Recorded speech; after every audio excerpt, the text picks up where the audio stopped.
I know some of you just found out Martin is real because you finally get to see him, right? And if you're Mexican, yes, he looks like Machete or Marco Antonio Solis. If you're white, he looks like the Big Lebowski. Wow. This is awesome. And Martin wasn't lying, you guys. We started off in freaking garages and backyard barbecues and quinceañeras and weddings. And now it's like, this is home for us. The biggest thing I've ever done will be tonight, without a shadow of a doubt. And I'm glad that you can all be here for this. This is, because after COVID, I wasn't sure what was going to happen. You know what I'm saying? Like the only good thing I can say about 2020 for me was the fact that for some reason I managed to lose 70 pounds. Yeah. Thank you. Yeah, I lost 70 pounds. People ask me, what's your secret? I said, it's no secret. They closed all the goddamn restaurants. That's a secret. I didn't know how to cook. That was the secret. It was me at home with a Foreman grill making weenies. But yeah, we were on tour in Kalamazoo, Michigan when we got the news that we had to go home. And then we came home and we all turned on our TVs and we watched them lie to us. I'm not trying to be a conspiracy person, but they told us, remember? It's only going to be 2 weeks. That's it. They told us 2 weeks. All right? Ladies and gentlemen, we'd just like to ask that you go home for 2 weeks. Be with your loved ones. Be with your family. Just 2 weeks while we figure things out.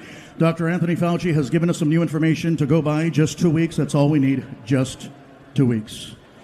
And I apologize for using the same stereotypical old white voice. But that's the one that they used. Because that's the one we listen to in a time of crisis. It couldn't be any other voice. It couldn't be, no hombre, cállate, shut up, mira. No más 2 weeks, okay? No más tú. You're going to go home con tu mamá y tu papá. And if COVID come to the house, you tell COVID, hey, no está aquí, güey. Come back another time. It's okay. Just 2 weeks. It couldn't be any other voice. It couldn't be, I tell you what, this is what you're going to do, goddammit. You're going to take your ass home. You're going to hunker down. You're going to hunker down. And if COVID shows up at your front door, get her done right there to the face. Okay, that's what you're going to do. Just 2 weeks. It couldn't be any other voice. It couldn't be, all right, listen up. Okay, this is what's going to happen. You're going to go home. You're going to be with your family and them, right? And if, you don't want to laugh at the black voice, huh? Whatever, that's your guilt, not my guilt. I'm fine. But yeah, just 2 weeks. That's what they told us. 2 weeks. And 2 weeks turned into 2 months, turned into half a year, turned into a year plus. And little by little, they told us who was most at risk for COVID-19. Come to find out, it's people over 45. Okay? People who are overweight. Here we go. Diabetics, no chingas, really? Most at risk, Latinos and African Americans. Bye, Felicia. I come to find out I was 85% of the underlying conditions. Over 45, overweight, diabetic, high cholesterol, high blood pressure. Apparently, COVID is my Tinder match. Someone finally wants to swipe right. And her name is Corona. Yeah. The mask thing is still a thing. Some are for it, some are not. Some places it's required, some places it's optional. Biggest complaint I have heard about the mask is that the mask smells funny. And I'm here to tell you, no, it doesn't. You do. You are smelling what everyone has been telling you all these years. And finally, you're smoking what we've been smoking. Oh, yeah. I'll be honest with you. My mask smells delicious. My mask smells like Oreos and Tres Leches cake, okay? If you smell my mask right now, you will Krispy Kreme yourself. It's so good. I feel like selling it on the OnlyFans website to see if I can make some money. Some of you know what's up. Sucio! Yeah, so... This next thing I'm going to say is in no way, shape, or form political. So please don't take it that way.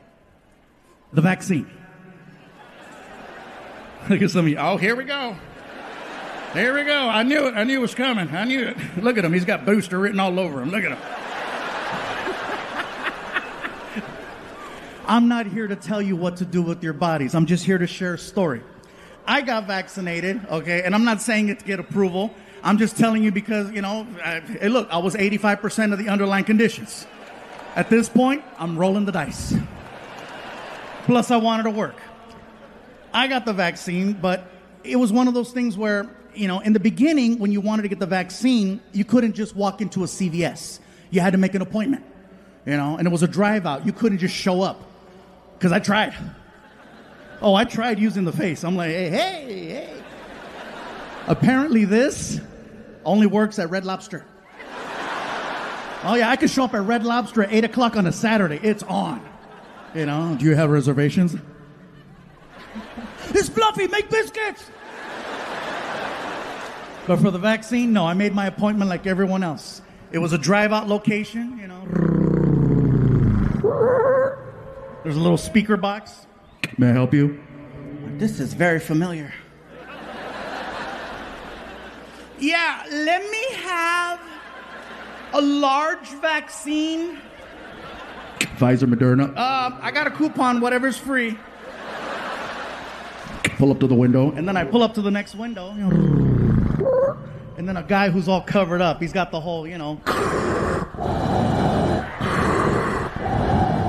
Then you give them your arm, and then they harpoon you, and they make you park your car for 10 to 15 minutes in case you have an allergic reaction. So I'm sitting in the car, and I got the radio going and the AC going, and I glance over, and I notice that there's people there protesting. And that's fine. Protesting is a right, and I'm all for it, okay? My problem is when protesters leave the sidewalk and get right in your face. So here's what happened. I glance over, I see the protesters, and I locked eyes with one of them.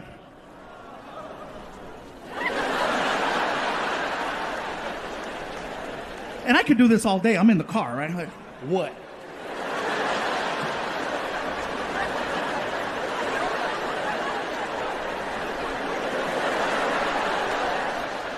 The lady who I'm looking at all of a sudden starts walking towards me. And I'm like, shit. She gets to my car and she starts going off on me.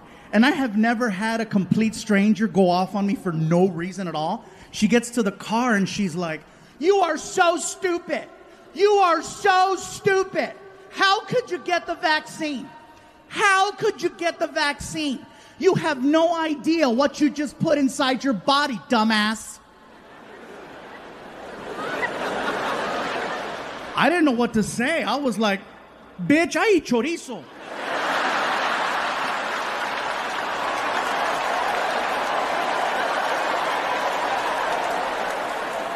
You have no idea what that vaccine has to work through in order to have any type of effect whatsoever.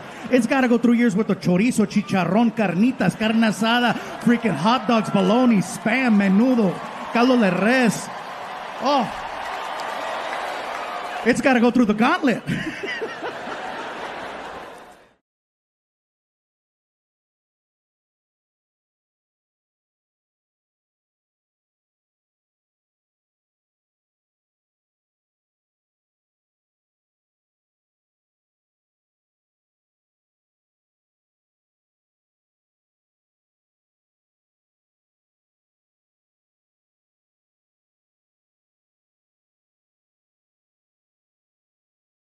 I was in Savannah, Georgia, and I had just finished filming the second Magic Mike movie.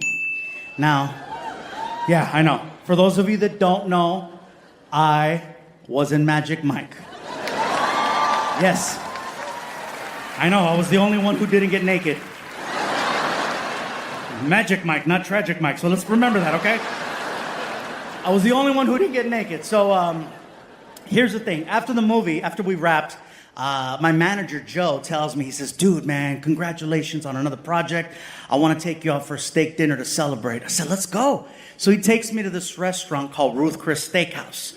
Now, very popular chain around the country. We go there, we sit down, and here comes the server. And the server's real bubbly. He's just, hey guys, what's going on? Are we celebrating anything today? Actually, yes, we are. Well, guess what? You're not the only ones. You see that couple over there in the booth? That couple is celebrating 55 years of marriage today. And we're like, what? So we look. I said, how come they're not talking? You know, I wondered the same thing, but the man made it a point to say 55 years, and I thought that was pretty impressive. I go, no, it is. So he leaves to go get us some sodas and some bread, and I tell my manager, I said, hey, Joe, listen, I'm going to go say hi to the couple real quick. Don't get us kicked out. I'm not going to get us kicked out. Don't make it like last time. It's not going to be like last time. So I get up, and I push in my chair, and I make my way over to the couple. Now, I understand how important this night is for them. I know exactly how long it took to get to that point.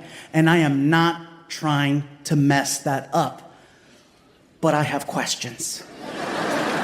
And these two people are clearly professionals in that department. So I approached the table as tactfully as I could, and I said, pardon the interruption. It has come to my attention that we are celebrating 55 years of marriage. And the man was so happy that someone acknowledged that. He was just thrilled. He's like,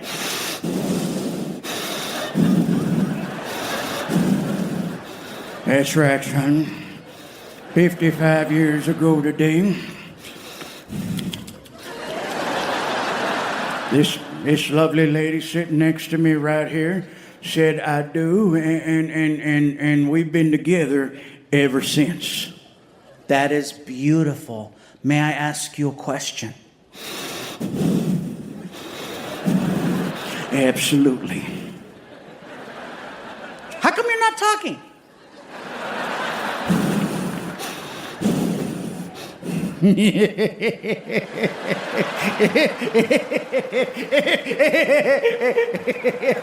wants to know how come we're laugh, goddammit.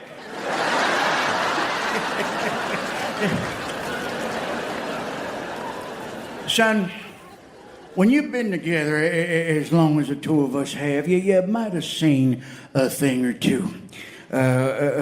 We have children, grandchildren, great-grandchildren. We have traveled this great big world of ours many times over. We're both retired military. We have seen the best in people.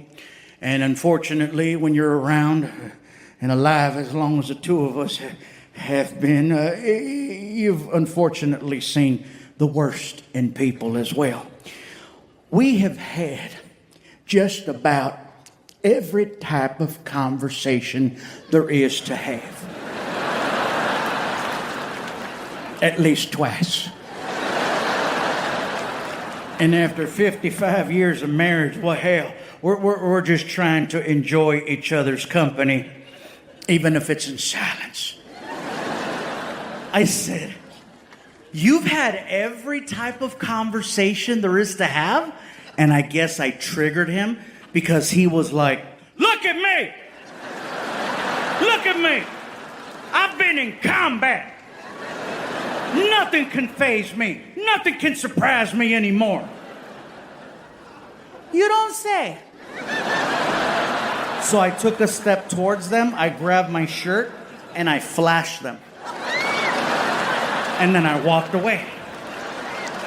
And you know what happened next? They started talking. I gave that couple the greatest gift they will never, ever acknowledge. Something new, something spontaneous, something outrageous, something neither one of them had ever seen before. I gave them a new story. I promise you, every year moving forward, all they're going to talk about is what happened at 55. Remember, honey? Remember when that Samoan flashed us? Because I'm a giver. I remember many, many years ago, before there was a venue like this to perform in, the only place around here for comedians to do shows was at a comedy club right outside these doors that was part of the original layout of the casino. It's a club called the Improv. There's a chain all over. And, many, many years ago, before all of this, that's where Martine and myself, my buddy Alfred, we go do shows at the club. And the first time we got a chance to perform there, I didn't really have a name. I wasn't really established yet. And I want to take this moment to acknowledge and thank one person who was super, super helpful in that, a man by the name of DJ Laz.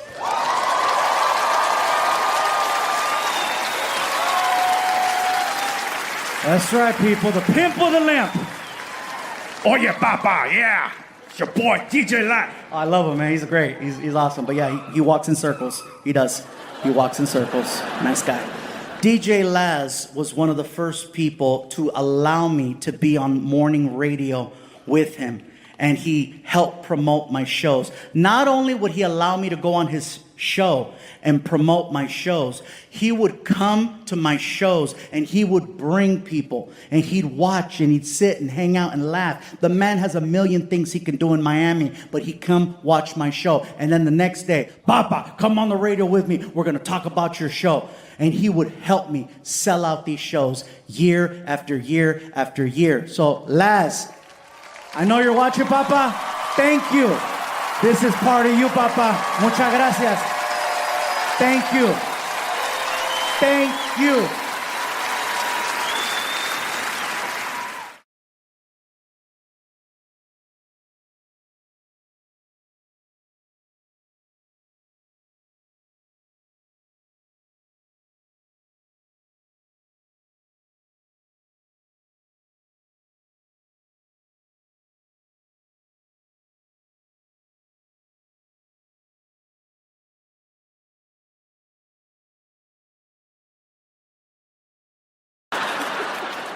I see a couple of young adults right there. How old are you guys? You're 13. Wow. And next to you?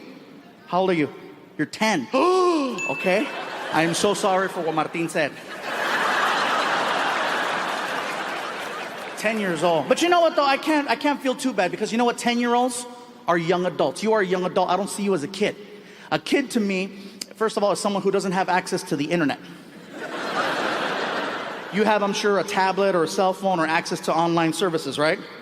Services. What the hell is he talking about? Bad choice of words. You know what I mean, right?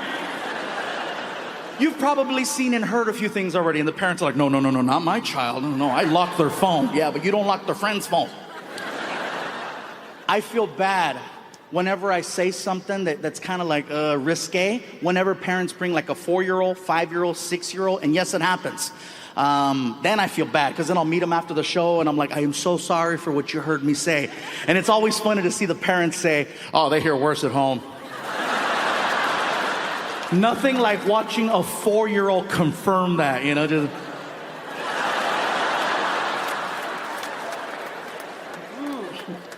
Like, for example, my son, he's 18 years old, but he still doesn't cuss at home.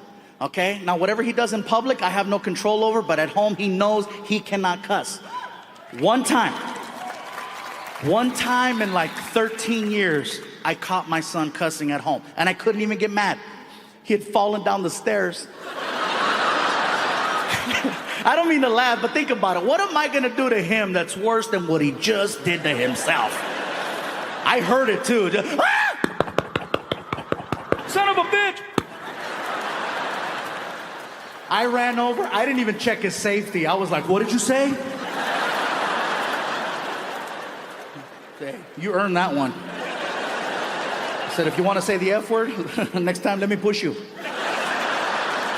That's when I knew he fell hard. Really? No, get up here. Come on.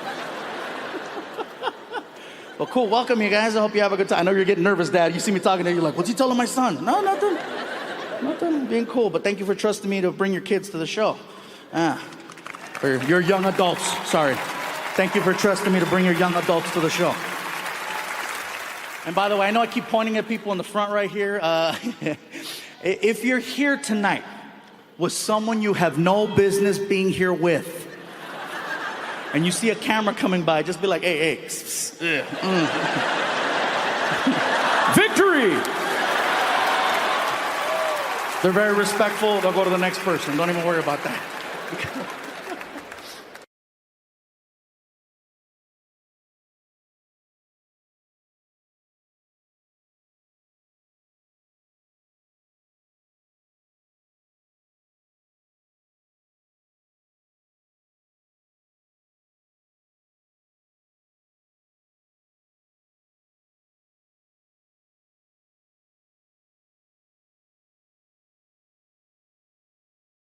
I found out that Frankie is very sensitive about his mom.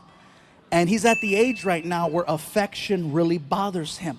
Not necessarily from me, because if I try to hug him, he's cool with it, because I give those quick bro hugs, like, hey, what's up, However, if his mom is standing right next to me, and I reach over and I grab her hand, he sees that as gross, and he'll make the face. What? Ah. The hand? That's gross, Dad. I go, that's not gross, Frankie. That's not gross. Baby, open your mouth.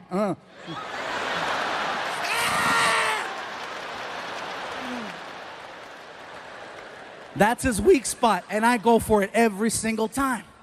One day I was ironing one of my shirts that I was gonna put on, right? I'm ironing the shirt and I'm talking to him about his grades. As I'm talking to him about his grades, there's a car driving in front of the house, and the stereo was really loud, and you could feel the bass.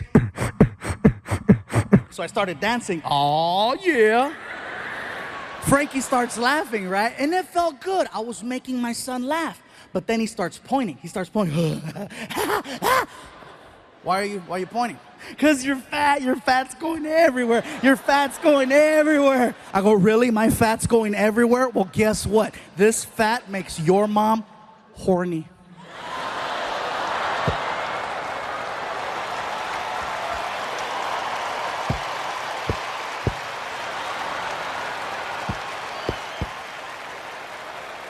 And he's like, ah!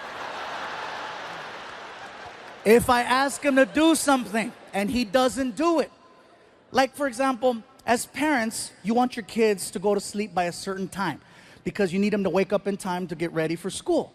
Frankie's cutoff is 11 o'clock. It's pretty late, if you ask me, for a kid. Sometimes he'll push it to midnight. And he'll play dumb. Oh, I don't know what time it was. Yeah, whatever, you're only holding a clock. But I get it. I used to play dumb too. So then he'll walk in his room and he'll say, oh, good night, Dad. And he'll close the door. And he thinks he's slick. He takes a towel and he starts rolling up the towel. And he puts it under the door so that I can't see the light coming from the TV. Sounds pretty genius, right? But hello, cover the rest of the stupid door. He freaking turns on his big ass TV and it looks like immigration's breaking into his bedroom. And so what happens is he'll stay up until 2, 3, 4 o'clock in the morning, and he's supposed to wake up at 6. His alarm goes off, and he sleeps through the alarm. And it's a real alarm. It's not a radio. It's freaking whole house awake. Him, and it's right here. So I gotta get out of bed, and I go over to his room, and I open the door, and I kick the stupid towel out of the way, and then I walk over,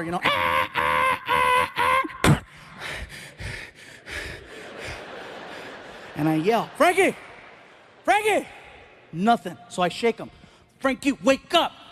You know what happens when I shake my son in the morning? It makes him eat in his sleep. That's what happens. I shake him and he does this. Nom, nom, nom.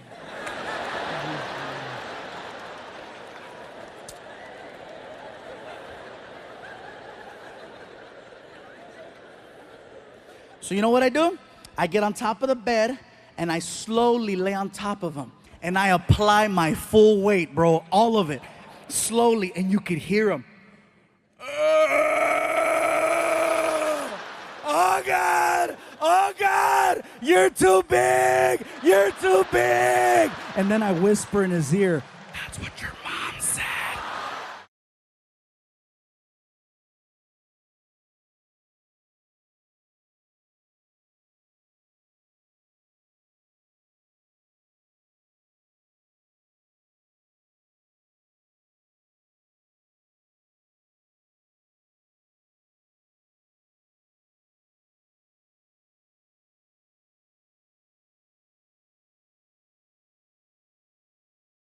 I just can't handle alcohol. I can't. I mean, I'll try, I'll drink, but some people handle it well. Some are friendly, I love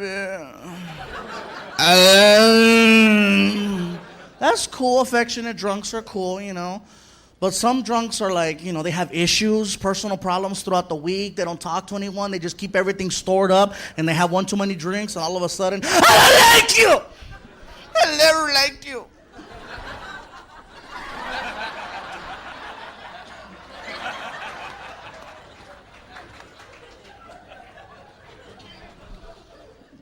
Some people get drunk, they want to hold conversations. They make no sense, you know. You doing all right? You don't, you know, they sound like Ozzy.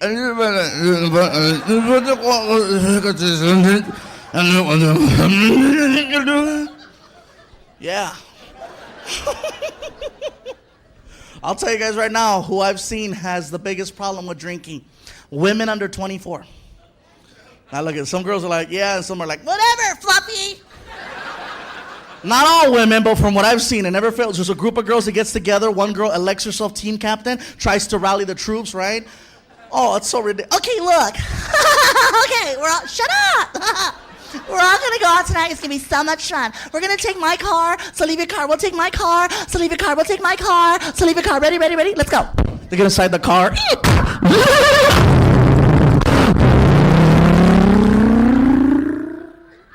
They get to the club.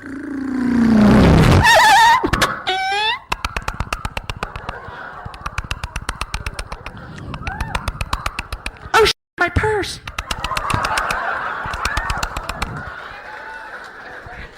They go inside the club, you know. Come 2 o'clock in the morning, that same girl who was leading the charge earlier, now she's drunker than everybody. She's the biggest hypocrite, walking out missing her shoe, missing her purse, missing her keys, missing all of her friends because she got too, you know. Now the poor thing's walking out. It's not nice, you know. She just, oh my God.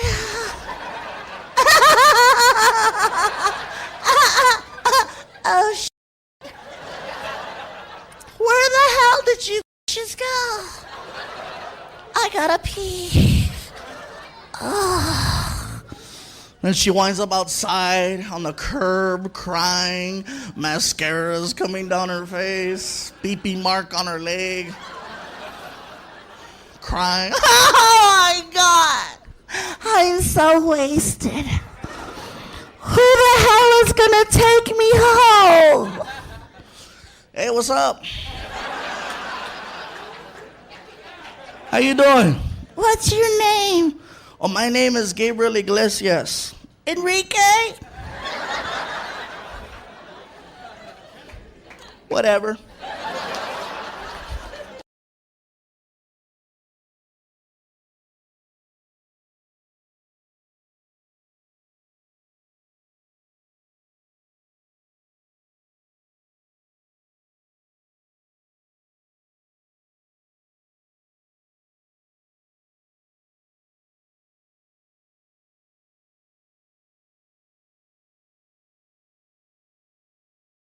Welcome back, you guys, to another exciting and chilling episode of Stand-Up Revolution. The highlights.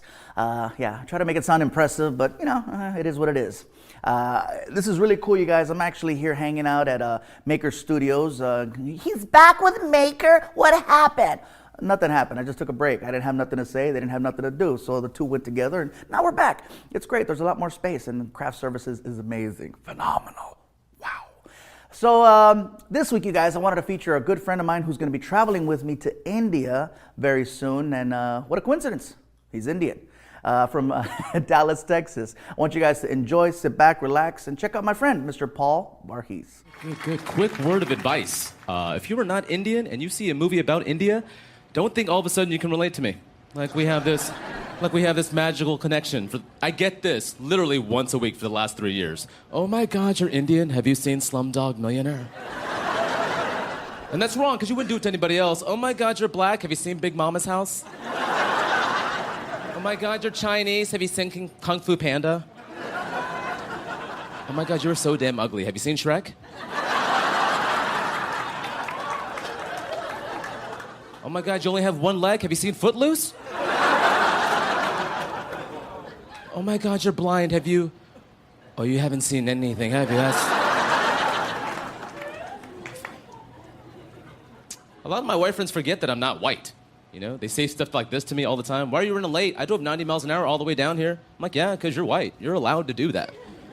Cop sees a white guy driving 90 miles an hour. He's like, well, obviously there's a crisis at the country club.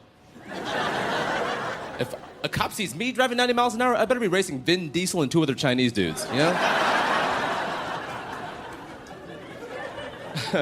You know, the last time I flew, I actually had a guy tap me on my shoulder and he yelled at me. He told me to turn my iPod off because it was too loud. He yelled at me in front of all the passengers. I turned around and it was a black guy. He was doing the thing that some black guys have done to me in the past. They think since I'm not black, they can be aggressive and yell at me, and I'll be scared, intimidated, and back off. But I wasn't scared, I didn't back off. You know why? Black guys are intimidating on the ground. I'm a brown man on a plane. This is where I intimidate.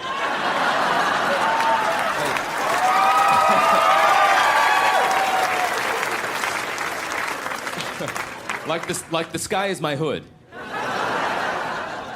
Well, there you have him, you guys. Mr. Paul Varghese. Please follow him on Twitter, and don't forget to subscribe to my channel. I would point at something random like right there and see if they would do that, because they used to do that on my old show when I'd say, yeah, don't forget to subscribe, and I'd point, and then they just make something appear, and you can click subscribe, and it would make you subscribe. Like going right there. Hope they, you know.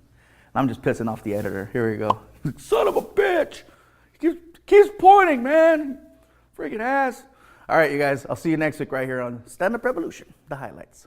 And that's another thing that's changed, you guys. My son Frankie is now 18 years old and 1 week away from graduation.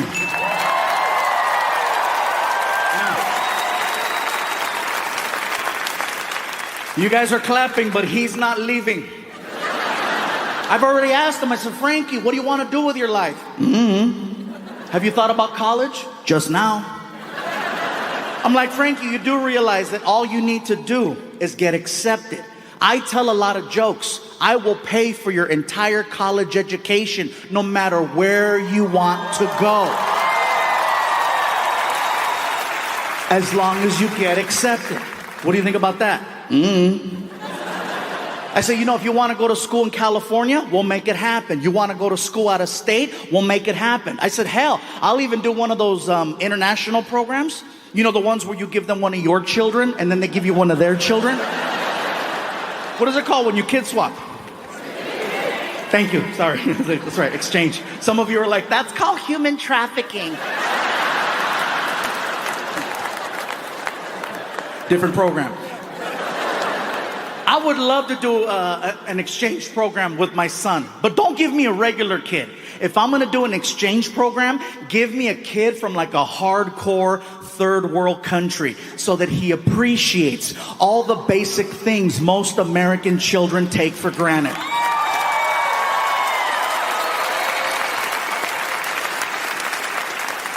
That's why I say, give me little Tombutu. Give me Tombutu. I would love Tombutu, and Tombutu would love me. Mr. Fluffy, Yes, Tombutu. I was wondering, what time do we go to sleep? You go to sleep whenever you like. This is your room. We sleep next door. All of this is for Tombutu? Yes, all of this is for Tombutu. In my village, 2 families sleep in an area this big. Well, here in America, one big-ass Mexican kid sleeps right here. Enjoy. And then I would take him to like IHOP or Denny's and let him order whatever he wants and just watch him lose it. You know? This is the Thanksgiving I heard of. Thank you, Mr. Fluffy. Thank you. If there is anything Tombutu can do for you, please tell me anything. Can you help me take out the trash? For you, I will eat the trash. Meanwhile, my son's on the other side of the world on top of an elephant trying to get Wi-Fi.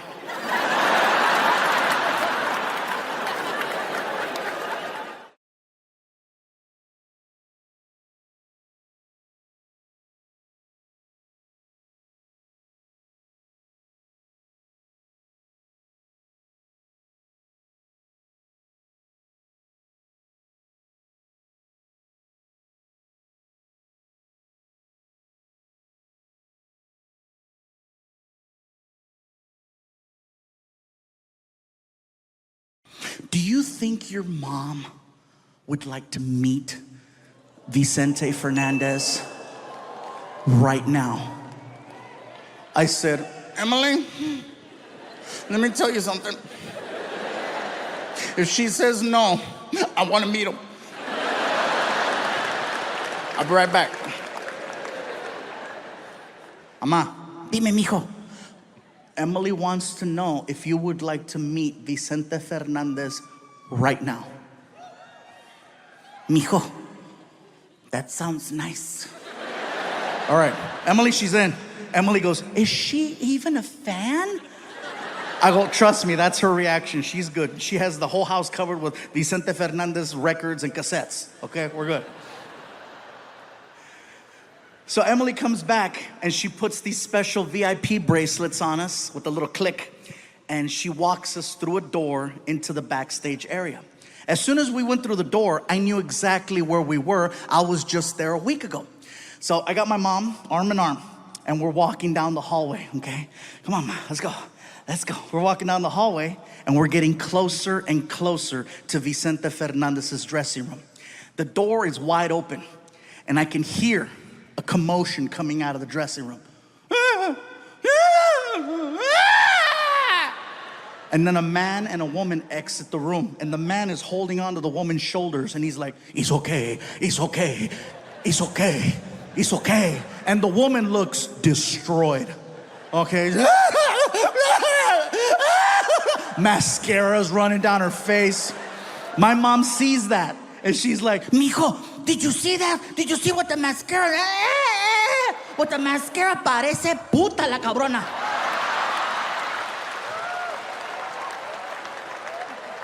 sorry, puta means friendly. So we get by the door, and the closer we get, we start to see a guy in the room. He comes to the door. In the room, there's three people, okay? There's Vicente Fernandez, the photographer, and a handler. The handler comes to the door, and you can tell by his voice that he works for like a Mexican radio station, because he's got that voice. You know, like, hola, hola, pásale, pásale. Pásale in Spanish means come on in. So we start to walk into the room. And let me tell you guys something.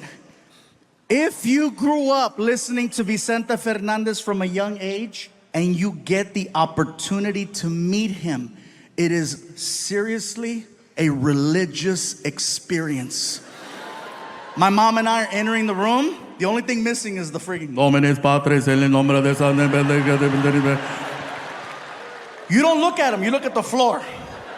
Out of respect, you just look at the floor. Come on, Ma. We get all the way up to him, and I see boots. And when I see the boots, my mom and I both just... He knows what you're doing. He knows you're checking him out. So what he does is he poses, okay? Vicente stands there and he poses. He'll have the sombrero, the hat, to his side. And then he doesn't look at you. He looks away. And he sticks his chest out. And he stands there looking like a big-ass bottle of Tapatio at Costco.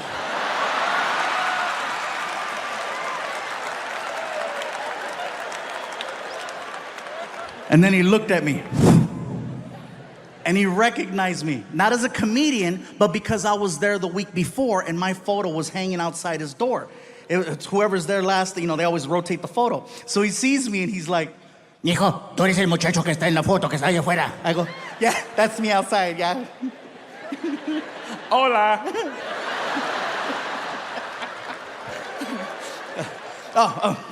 Vicente, I'm sorry. Le presento mi mamá. I'm like, oh my God, I think I just offered up my mom to Vicente Fernandez. She's like 73, better late than never, Ma, get him. My mom starts walking up to Vicente. He was so nice. He goes out to shake my mom's hand, and my mom grabs his hand. And I don't know where she got this strength and energy from, but she grabbed him and pulled him in. Hard, like the video game. Get over here. And then hooked him. She hooked him and she starts screaming into his chest, Mi chente, mi chente, mi chente. I'm like, oh my God, she's getting horny.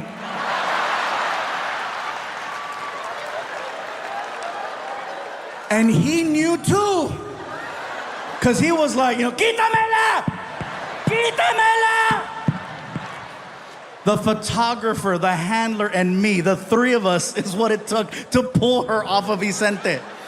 We sit her down, she's bawling. Ah! Mascara's running down her face. The photographer shaking his head. I guess Vicente had dinner earlier that night. He was eating barbecue because I had those wet naps, barbecue wet naps. And so we take the wet naps and we start cleaning the mascara off my mom's face. And we stand her up and we posed her and we took the picture. Emily comes over and she takes us and she escorts us to our seats in the front. And for 3 hours, my mom was on her feet listening to she refused to sit down. Mom, you should sit. No, como que es el chente. Holding a shot of tequila that she never drank. She was 3 hours on her feet, never once sat down. That's how powerful his music was. My mom felt no pain for that entire time. And the minute that freaking concert was over, tan, tan, tan, tan. My feet! Oh my God, mijo, mis pies! Ay, pinche callo! Oh my God, my feet! Ay! And I'm like, oh great. So now I gotta drag this living novela to the parking lot.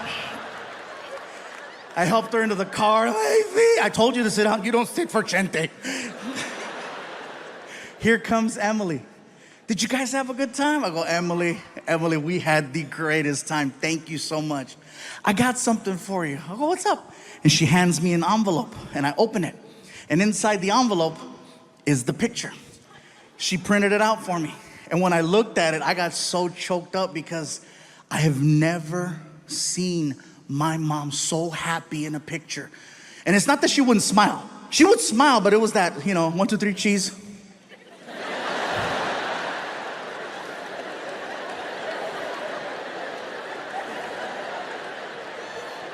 But this one was like... And what makes it extra special is that is the last photo I have of my mom, and she was the happiest. And I know that that moment wouldn't be possible if I did not do this for a living.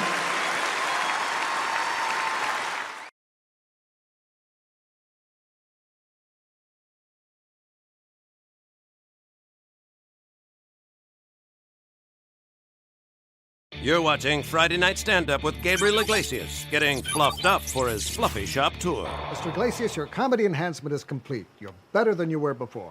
Great. I just hope my health insurance covers the Bluetooth you guys implanted on my collarbone. I get it now. Collarbone. Just consider it a business expense for your Fluffy Shop tour. Oh, thank you. Wait, sorry, hold on. I have to take this. Hello? Yeah. Oh, my police escort's here. Okay, I gotta go. Bye. All right. Sorry, Doc, I gotta go. Thanks a lot. All right. I'm out of here.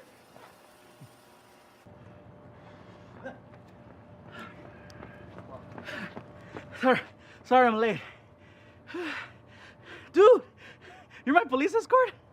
That's right, baby. Oh, cool. Where's the tour bus? Budget cuts. What?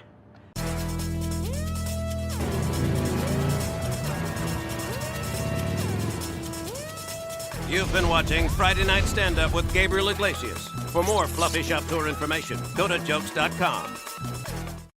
I look forward to problems.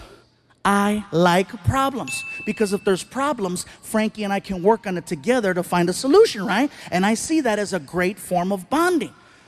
Now, don't get me wrong, you guys. Sometimes it's expensive. Yeah, you're laughing. Let me tell you. Like one time they took his iPhone from school. And he comes home and he's all devastated, right? He's like, Dad, I gotta talk to you. I'm like, what? Tell me what? They stole my phone. I'm like, that's why you're talking. And I started laughing. He goes, it's not funny. I go, you have no idea how funny it is. I go, so what happened, Frankie? So they broke into my locker at school and they took my iPhone, they took my friend's iPhone, and if we go to the school right now, we can fill out a report. We know exactly who did it. Can we go to the school right now? I go, listen, Frankie, I'd love to, but I'm really, really tired. I just got off a flight, and I guess, I'm really, really tired. I promise you tomorrow morning I'll take you early, I'll help you fill out the report, and we'll turn it in. Can we go right now? I go, Frankie, seriously, please, tomorrow. I need my phone. I go, listen, Frankie, you can handle one day without your phone.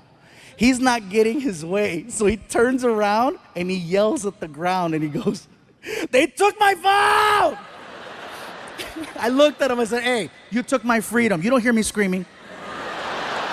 I just accept it and process it and we move on. That's it.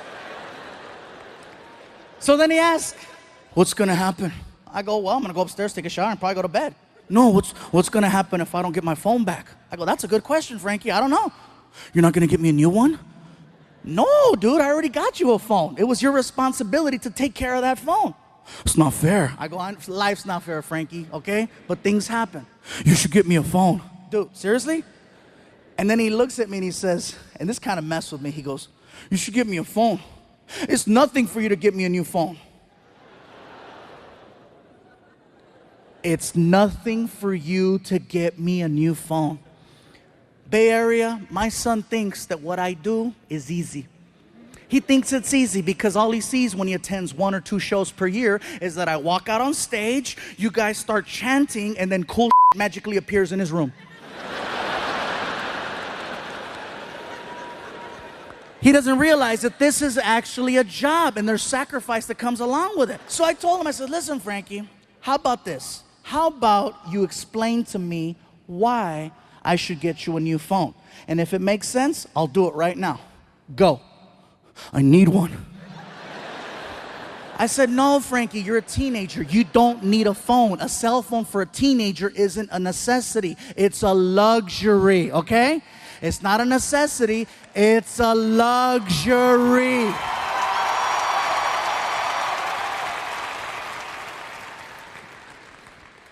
He says, what if there's an emergency? I go, like what? Someone taking your phone? What did you do today when they took your phone? I went to the cafeteria and I talked to my friend Angel and he let me use his phone and I called my mom and I go, and guess what? If that doesn't work, you can go to the office and let them know there's a family emergency. Please contact my mom or my dad. Next, what if you need to get a hold of me? I know what school you go to. What about when I'm walking home? I know the route that you take. And then he pulled this one out, one of the greatest lines ever. You know what? You talk a lot about me on TV. People know who I am now. What if someone tries to kidnap me? I said, you weigh 225. Good luck.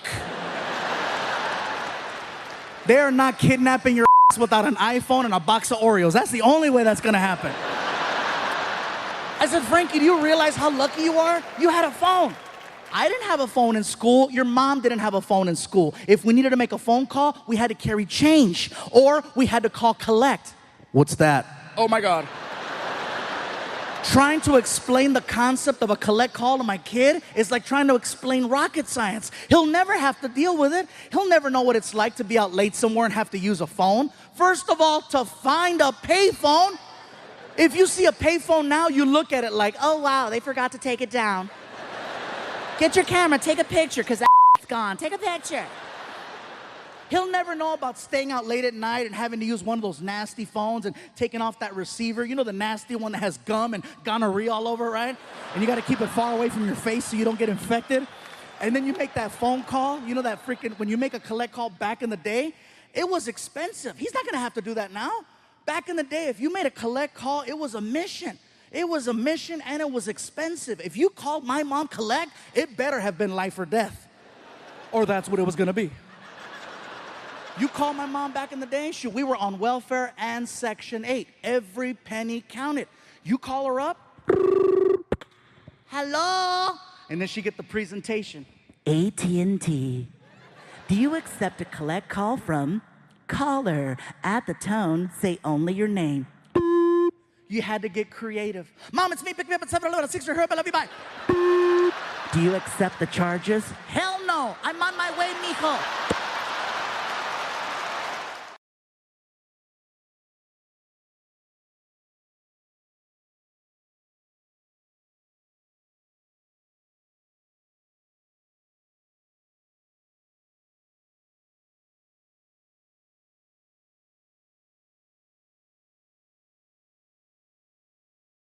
So next thing you know, I got in line. I had to get a little ticket with the number, like when you're at the DMV or, meat market, pinche carnicería, right?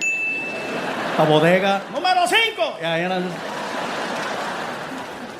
I got in line. 45 minutes. I waited in line. And as soon as I get to the front, this guy comes up to the counter and he's like, "How can I help you, son?" Well, and by the way, I heard some of you chuckle, and just so we're clear, I'm not saying that all people who sell guns talk like that. But his name was Jim. So Jim was like, "How can I help you, son?" Well, I'm here to see about purchasing my first firearm. Well, you come to the right place. You know what you want, or you need a hand? Actually, I've had some time to look at your selection, and I think I found something that's gonna work for me. All right, well, show me what you got. Okay, right over here in the case, right here, this one? This one? Yeah, right here, this right here, this one, yeah. The one right here in the front. This one, no, not that one, this one, no, this one, not that one, this one, no, right here, the one in the front, with the tag, right here, the one that says 2-2.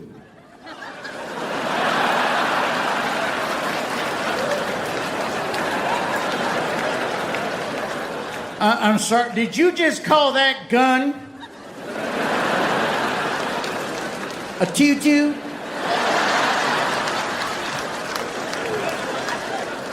Yeah. What? Jim, right? Jim, don't look at me like I'm crazy, dude. I'm just reading the tag. It says it right here. Look, right here in the front. It says 2-2. You mean a 22? Well, yeah, I guess. 2-2, 22, same thing. Son, I hate to break it to you, but there's a big difference between a 2-2 and a 22. But hey, this is California, so whatever floats your boat, son, all right? Now, is there any particular reason why you have selected a 2-2?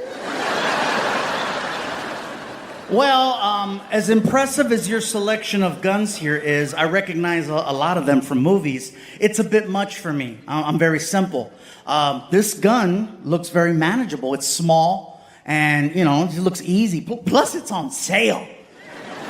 You know what I mean? And I mean, come on, man. A gun's a gun, right?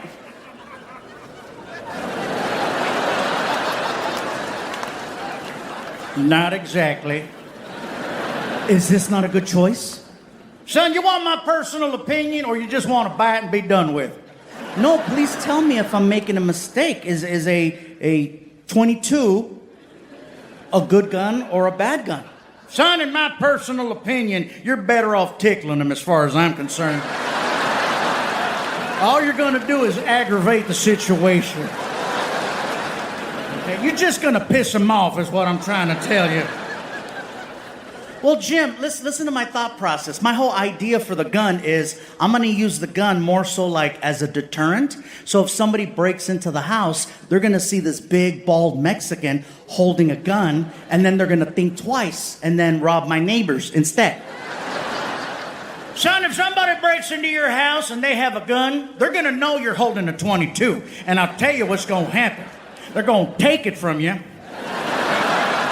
And they're going to beat the holy hell out of you with it, right?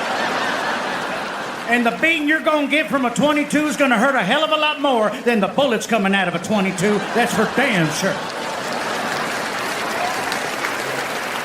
Now listen, I don't know you, but I think I know your situation.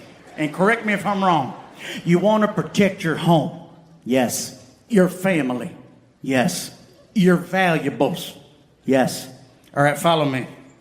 I think I got just what you need right here, okay? You see this right here?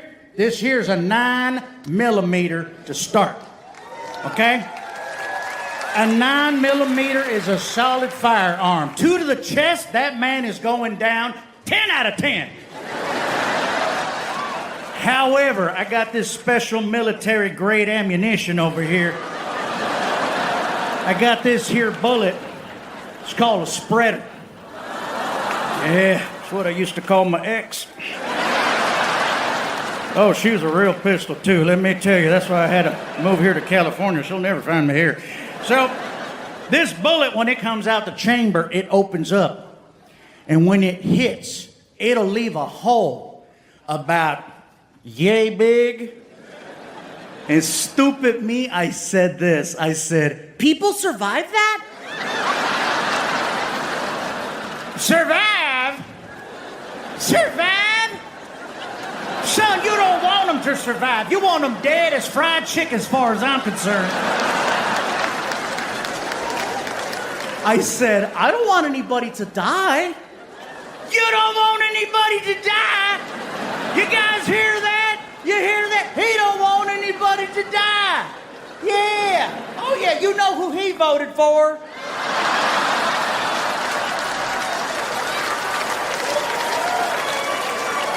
Look here, Tutu, you're stressing me the hell out, man.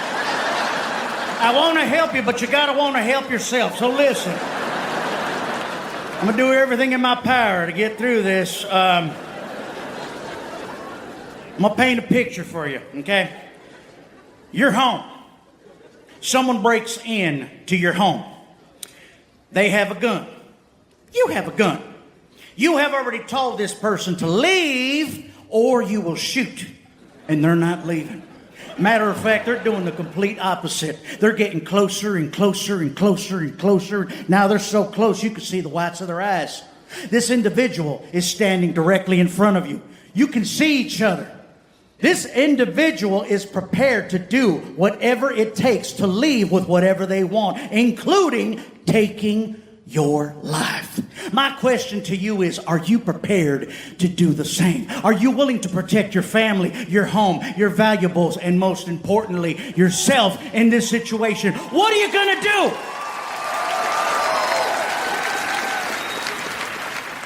First of all, bro,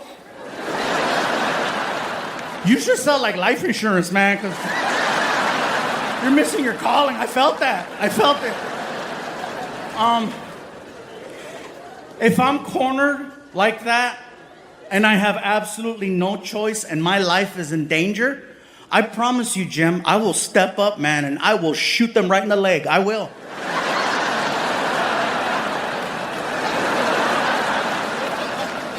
You really think you're going to hit the leg, Mr. First-Time Gun Owner? Hey, if I buy that bullet you're trying to sell me that covers that much, up close, I could hit a leg. 2 steps closer, I'll shoot him in the huevos. I will, dude. I'll hit a pelota. I will. No more babies, man. All right. You don't got to get graphic on me now.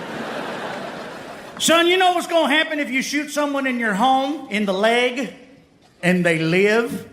Yeah, I know what's going to happen. I'm going to sleep better knowing I didn't take a life. And I was able to protect my home, my family, and my stuff. That's what's going to happen.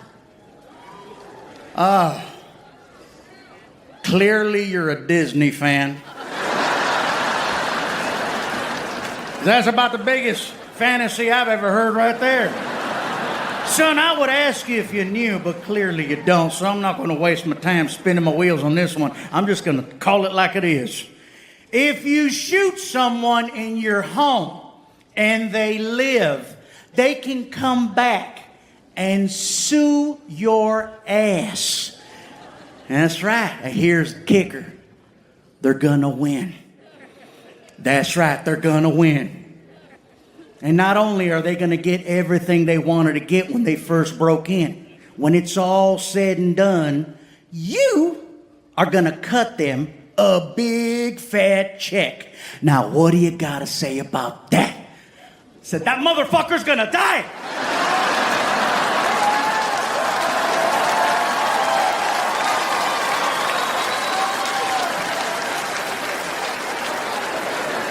He got excited. Now we're talking.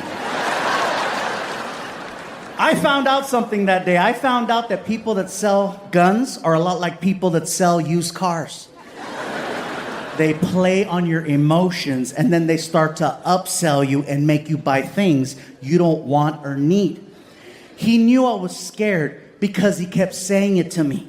Because I know you're scared. You're scared and your fears. You're worried. You're scared. And every time he'd say scared, something else would appear on the counter.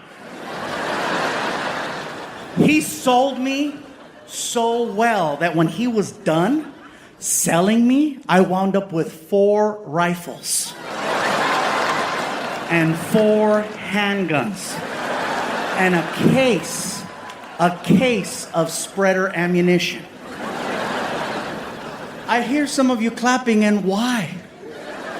It's excessive. I only have 2 hands.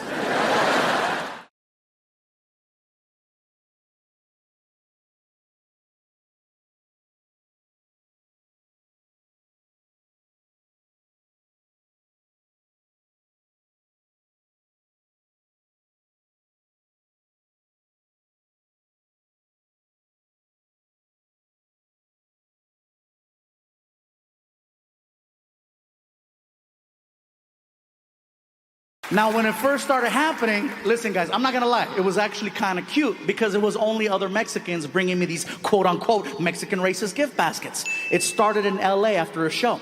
This one guy walks up to me with a basket and he's like, "Hey, what's up, homie? Got your racist gift basket." I said, "We're the same race." "Yeah, whatever." "All right, whatever." I take it backstage and all the items in the basket made it to my house. There was a Mexican blanket with a tiger on it, a bunch of bottles of Fanta, bottles of sangria, Vicente Fernandez CDs, Mexican candy, pan dulce, sweetbread, mazapanes. Everything made it to my house. Now, the more East Coast we started traveling, and the more down south we started performing, the more creative the gift baskets started getting. Fast forward to Mobile, Alabama. Oh, it gets good. Earlier tonight, before we kicked off this special, my friend Martin was out here making a couple of announcements. One of the announcements that he made was, if you brought a gift, please hold on to it until after the show. Don't bring it to the stage. It could interrupt the flow of the performance. The only reason why he makes this announcement every single night is because of one show in Mobile. So here's what happens. I tell the entire racist gift basket story, the full 16 minutes, right? As soon as I finish, a guy from the back of the theater rushes the front of the stage. Now keep in mind, this area is full. In Mobile, the aisle was right up the middle. So the guy had a clean shot to me. He hauled ass like it was The Price is Right, all the way down. Much like tonight, there was security there that night. Security sees the guy with the basket, but no one thought to stop him. All they did was, That's pretty. "Oh, that's nice, that's pretty, yeah." So the guy makes it all the way to the front. He takes the gift basket and he puts it on the stage. Now he's heckling me from where you're sitting. I'm standing here and he's like, "Fluffy!" "What's up, dude?" "I got this for you." "Thank you." "Open it." I go, "Sir, we're kind of in the middle of a show right now." I says, "I appreciate the gift. That's very nice of you." I says, "But how about this? I'll open it after the show." "Oh, come on, Fluffy. I want to see your face." "Sir, how about this? How about you take the gift basket and you bring it over here to the side of the stage where security's at, and I'll have security escort you behind the curtain, and then I'll open it up backstage with you in front of me. How's that?" And he's not taking no for an answer. Now, the problem is the crowd just saw me tell the racist gift basket story, and all of a sudden there's a guy with a gift basket. They have no idea I'm not affiliated with freaking Duck Dynasty in the front row. So now I'm trying to diffuse the situation before it gets crazy, but he's not taking no for an answer. Next thing you know, he does something no other audience member has ever done in my 19 plus years as a comedian. He takes the whole crowd away from me, flips them, and then uses them on me. In 5 seconds. It was the most amazing, horrific thing I have ever witnessed. This is all he did. "Come on, Fluffy! We want to see your face! We want to see your face! We want to see your..." He gets 2,000 people behind him to start chanting, "We want to see your face! We want to see your face!" It was very evident this was not the first rally he's ever led. The crowd is so loud, I can no longer hear myself over the monitor. So I'm like, I lost. So I get on my hands and knees, I put the microphone down, I grab the gift basket, and I start tearing it open. I reach in, Forget about pulling out Mexican soda, Mexican candy, or a Mexican blanket. This dude was a pro. I started pulling out gardening tools.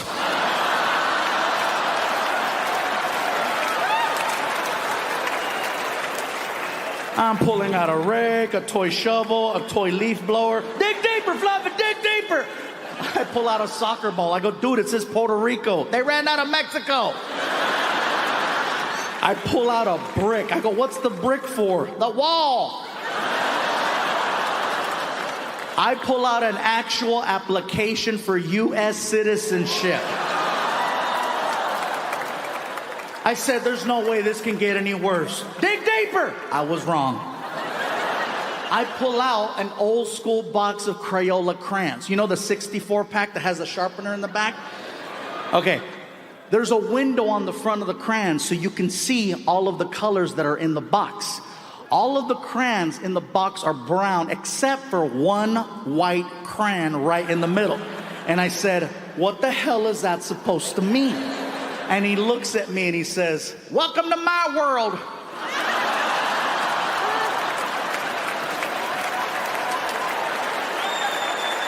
The crowd is laughing so hard, I know for a fact I don't have a joke that's gonna follow that. So I made it seem like that was the end of my performance. I picked up the gift basket, I said, thank you, Mobile! And I gave the guy a dirty look. I go behind the curtain, Martin is waiting behind the curtain, and Martin's like, bro, you killed it out there. I go, Martin, they weren't laughing at my jokes. What were they laughing at? And I showed him the application, and he's like, ah! You're not my friend. You're just not my friend. So I walk into the dressing room, you guys, and I'm pissed, man. I walk in, I close the door, put the basket down, I'm scratching my head, I'm trying to think, what could I have done to have prevented that from getting to where it went? So I'm like, okay, should I have grabbed the gift basket, moved it out of the way? Should I have had security grab the guy? Should I have had security grab the gift basket and the guy? Every idea that I'm coming up with is ending worse. Finally, I accept it. I jump in the shower, I get out, I get dressed, security shows up. Mr. Iglesias? Yeah. Ready? Yeah, give me a second. I grab my backpack, I put on my backpack, I walk over to the door, open up the door, let's go. He sees the gift basket on the chair, and he's trying to be nice. I'll get that for you, sir. Yeah, bring it. Never know when you might need an application. So now he's escorting me out the back door of the theater into an empty parking lot on our way to the tour bus that's at the very end of the parking lot. We're walking for a good 4 minutes. All of a sudden, I hear this. Fluffy! Woo! Fluffy! Fluff, fluff, fluff, fluff, fluff, fluff, fluff, fluff, fluff, fluff, fluff, Fluffy! Fluffy! I'm like, is he hog calling me? I believe so, sir. It's the guy that gave me the gift basket, and now he's standing next to the tour bus. So there's no way I'm gonna get past him. So I'm like, man. So we stop walking. Security's like, would you like me to call for backup? No, you don't need to call for backup. He's not gonna hurt me, it's just gonna get really weird.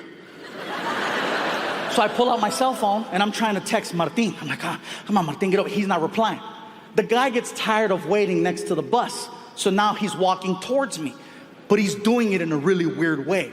He's walking towards me like I'm a dangerous animal, okay? He's doing this. Fluffy. Fluffy, I'm not gonna do anything.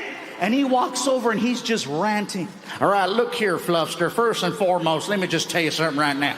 I've been watching your comedy for about 7 years now, and my favorite joke that you tell is when you give that gift basket to your colored friend G. Man, first time I heard you tell that joke, I wanted to laugh really hard, but I couldn't, right? Because I was at a bar sitting next to 2 black people. And you can't laugh at a black joke in front of black people because they get all uppity, start chanting civil rights and Rosa Parks and shit like that. Hey, I voted for Obama, but it's too soon to laugh. You know what I'm saying? Anyway, I took my happy ass home and I got on the internet and I Googled racist gift basket and your joke came up and man, I had me a good old laugh. And I says, you know, I love Fluffy's sense of humor. He likes to push the envelope with his friends and he doesn't allow political correctness to interfere with a good friendship. At the end of the day, you're still friends, you still love each other, you still respect one another. I said, hey, if the Fluffster ever shows his ass here in Mobile, be first in line to get me one of them tickets, and you came.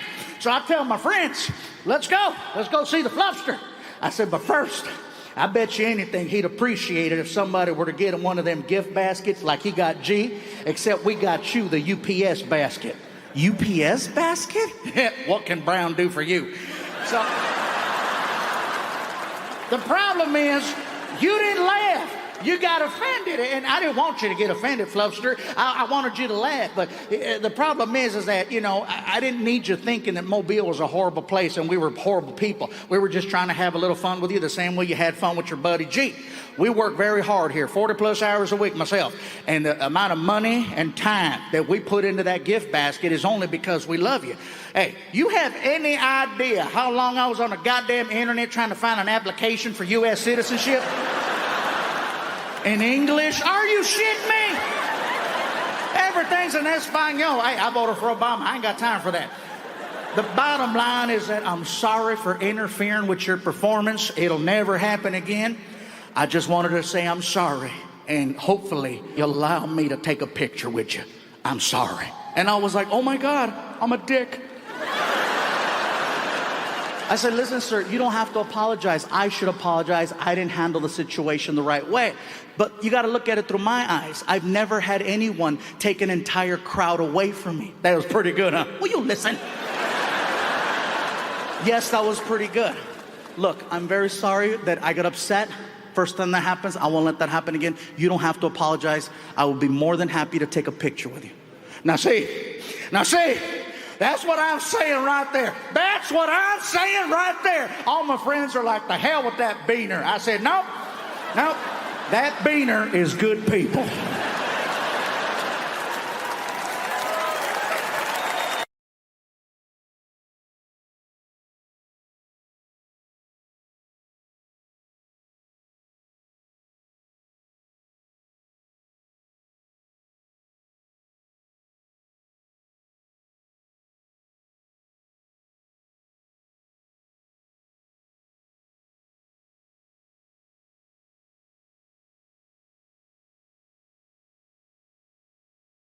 I am officially down 100 pounds.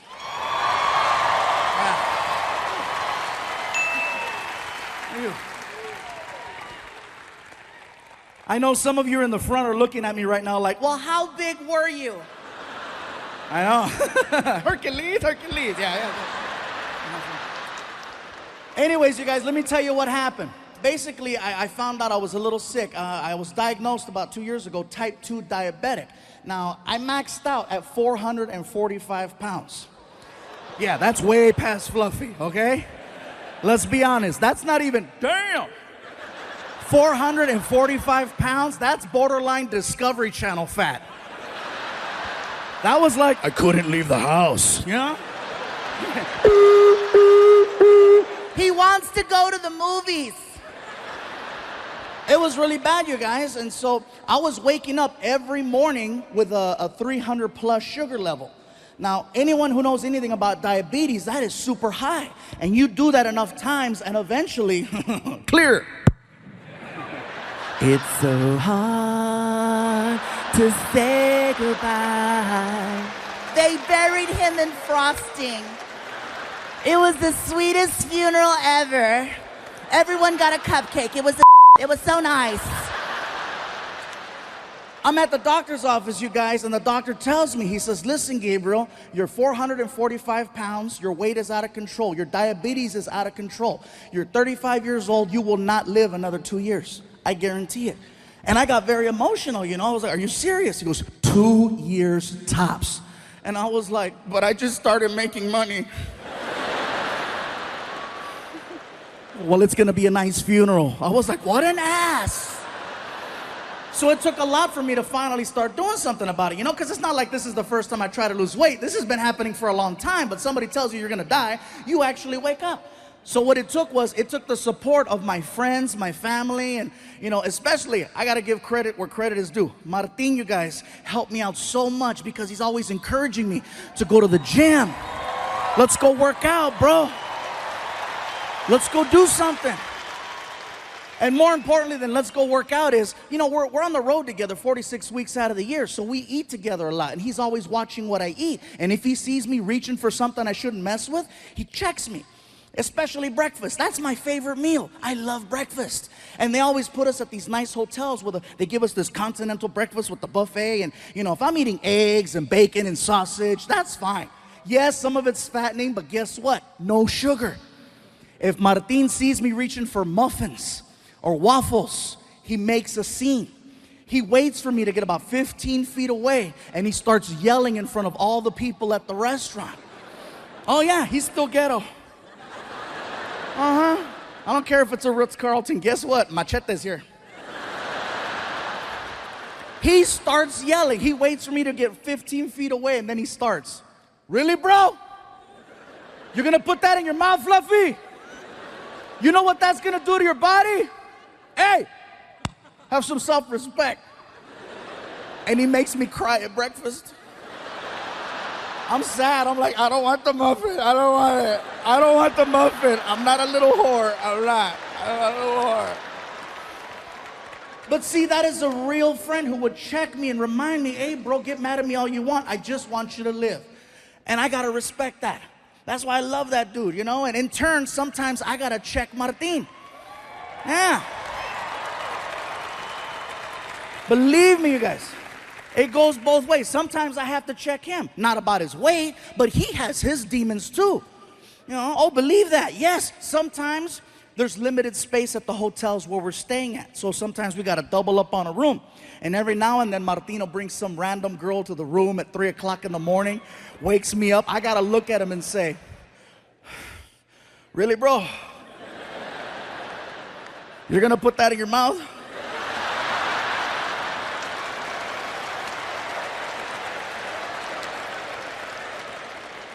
Do you know what that's gonna do to your body? Hey, have some self. He doesn't. He really doesn't. So.